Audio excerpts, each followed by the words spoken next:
लंबी दूरी के बाद एक बार फिर से काजल और खेसारी लाल यादव ने किया भोजपुरी में बड़ा धमाका।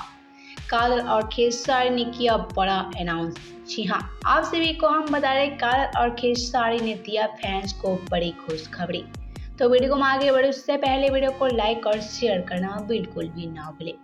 तो आप सभी को हम बता दें काजल और खेसारी ने दिया एक साथ बड़ी खुशखबरी। खुशखबरी ऐसी है कि फैंस खुशी के मारे पागल हो जाएंगे।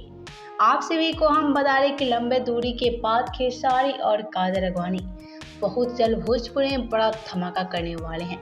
जी हाँ, खेसारी और काजल अगवानी एक फिल्म करने के लिए साइन भी कर चुके हैं और ये फिल्म काफी रोमांस और एक्शन से भरपूर है।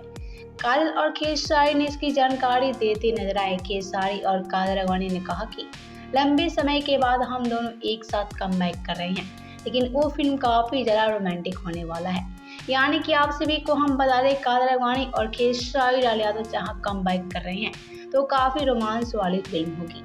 आप सभी को हम बता दें खेसारी और काजल अगवानी का ये फिल्म तो पक्का सुपर डुपर हिट साबित होने वाला है। आप सभी का क्या कहना है काजल और खेसारी को लेकर बताएं हमें नीचे कमेंट बॉक्स।